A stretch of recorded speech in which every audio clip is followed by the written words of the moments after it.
Work shifts at the theme park could be wonderful or horrible, depending upon when and where you were working and if it involved opening and closing the park, which those were kind of unique in themselves.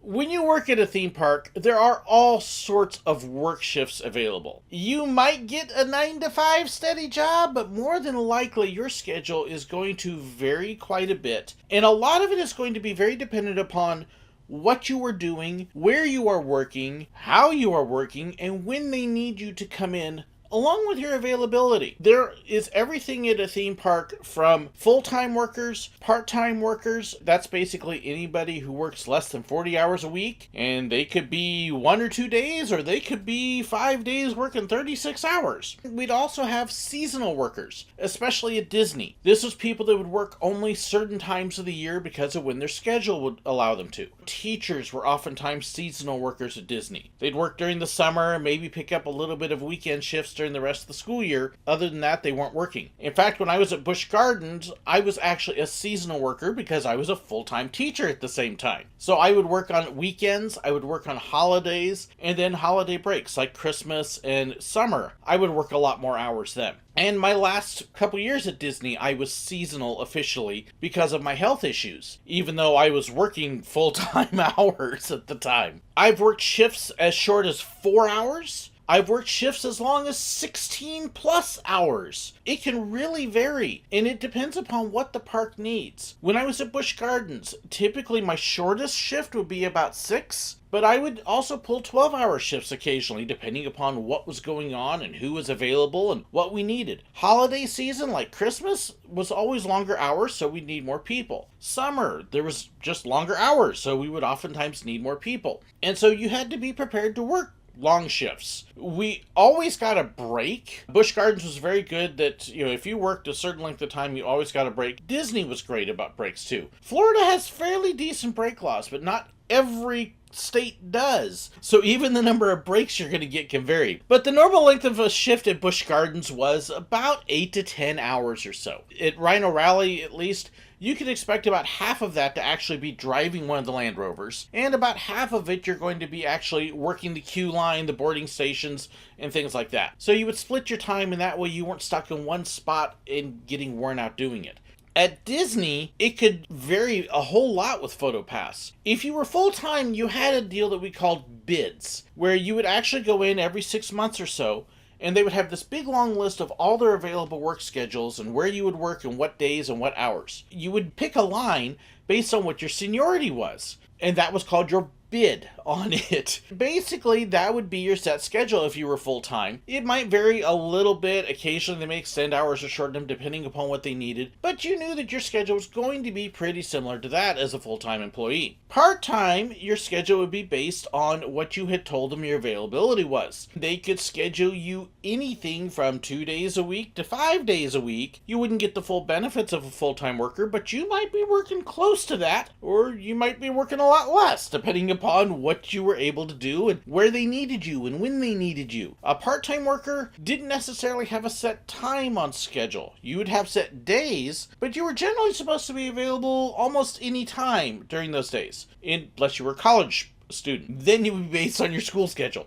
So when I was part-time, I could be anywhere from starting at 6, 7 in the morning to closing the park and working till midnight, 1, 2. It would greatly depend upon what was going on and what their need was. And during certain seasons of the year when they were short-staffed or had longer hours, you worked more. And then, of course, Disney in particular, and also Busch, had seasonal workers. These were ones with limited availability because of other jobs they had or other commitments, such as students or teachers or people who actually would live out of state, and then they would come down and visit certain times of the year, and they would work during those visits to be able to keep certain benefits and perks like park admissions, because perks were wonderful. Yeah, I got whole videos about perks, so be sure to check those out. But even then, at least you usually knew what days you would be working. Your times could massively change during those days. But it was one of the nice things about working full-time was you kind of knew what your schedule was going to be, and it was set at Disney, whereas if you were part-time, it fluctuated. At Silver Dollar City, it would fluctuate depending upon where you worked, who your leader was. At the train, we were generally pretty good about having a semi-set schedule. We knew what days we were going to work, and if you worked at Silver Dollar City for the train, you basically worked all day. That was your shift, open to close. Your schedule would change, though, depending upon what they needed in the time of year. For example, if you were a full-time worker at Silver Dollar City, you're probably going to work a bit more in the spring during the first part of the year when they're opening, because you don't have as many employees yet. They're still in the process of hiring. They're still trying to get their staffing levels up. And so if you're available,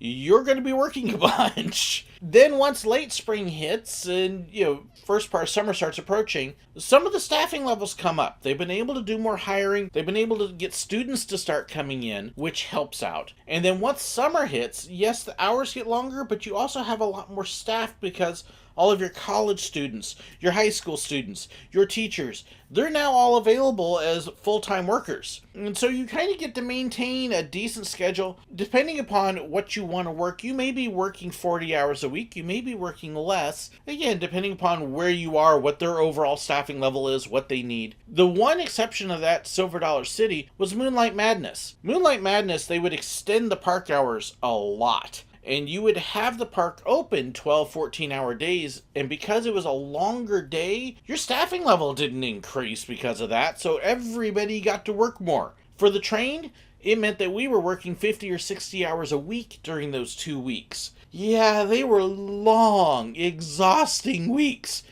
But boy, did that paycheck look good when it came in afterwards. At that point, you knew you were going to have to work long hours.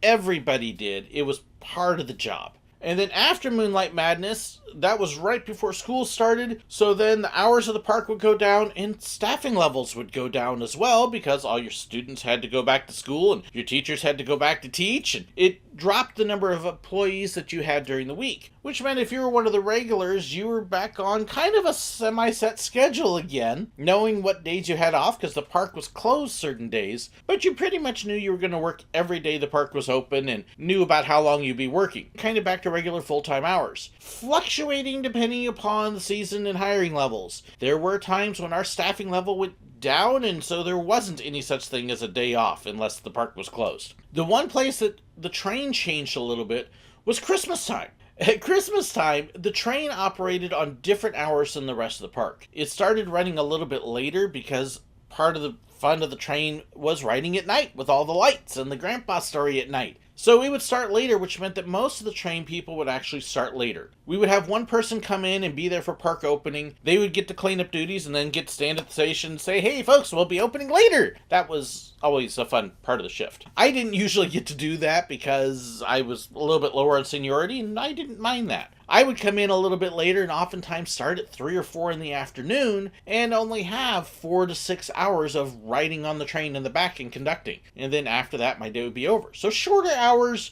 fewer days for me during that, which actually worked out well because I was substitute teaching at the time, and so it could work real well for both. It also meant it was one of the few times that I could actually work on Sundays because I could pastor my church in the morning, get a lunch, and then go into Silver Dollar City in the afternoon. And it actually worked where I could do it. It was the only time of the year I would generally work Sundays unless there was an emergency. And a lot of that, again, would depend upon where you were working. The maintenance people, you would have daytime maintenance guys, but you would also have a lot who would work overnight because they're the ones cleaning up the park and doing upkeep on the rides and getting it all ready for the next day and the safety inspections. They could be there real late at night. They could be there early in the morning. They could be there overnight doing everything. The kitchen people, if you were working one of the bakeries, you're going to be there really early in the morning baking the goods so that they're nice and hot and ready when people walk in the park. Cooks depends upon what restaurant you're in. So it can really vary and fluctuate depending upon what you were doing and where you're doing it and what their staffing levels are. Staffing levels had a huge effect on what you worked. But pretty much every position, though, there was going to be possibilities that you were going to be there before the park opened and be there after it closed. And those were always really neat for me. It's a neat experience when you walk into a park and there's nobody there. Maybe you see some of the maintenance workers finishing up and hosing down the walks, but we could come into a park and outside of a couple employees, the park would be empty. It'd be quiet. At Silver Dollar City, there was a set time that they would turn on the music. At Disney, it felt like the music was always on. I honestly can't tell you a time I think I was in the park that it didn't have the background music playing, which was always kind of creepy if you were there, especially at night, and the park could be empty and the music's playing and there's just nobody there. It was neat to be able to come into the park before opening.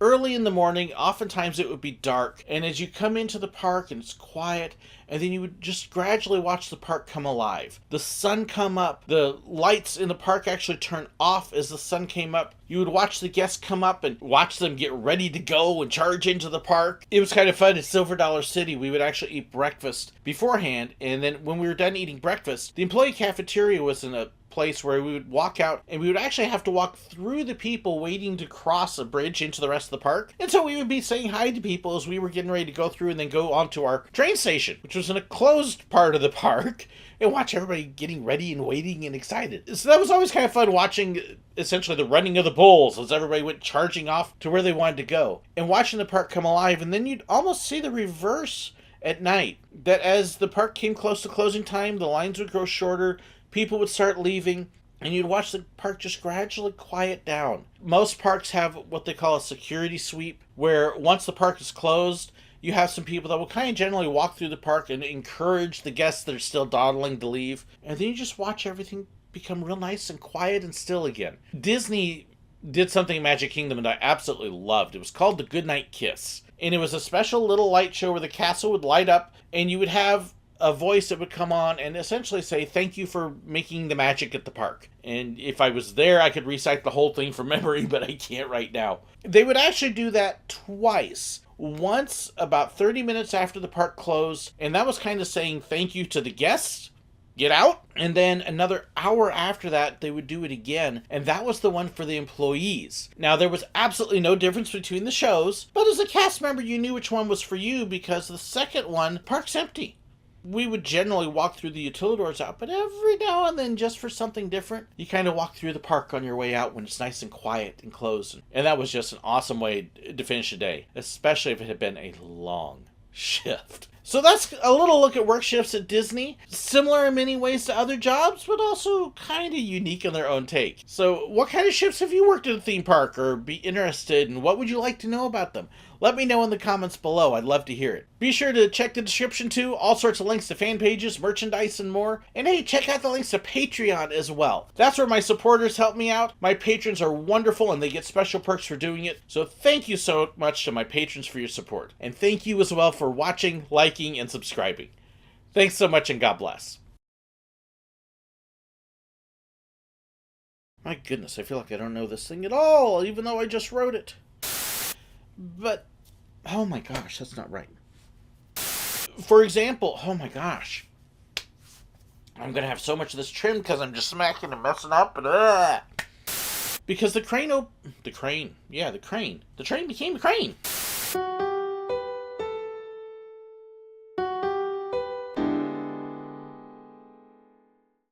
If you'd like to know about my merchandise, fan pages, and more, be sure to check the description below.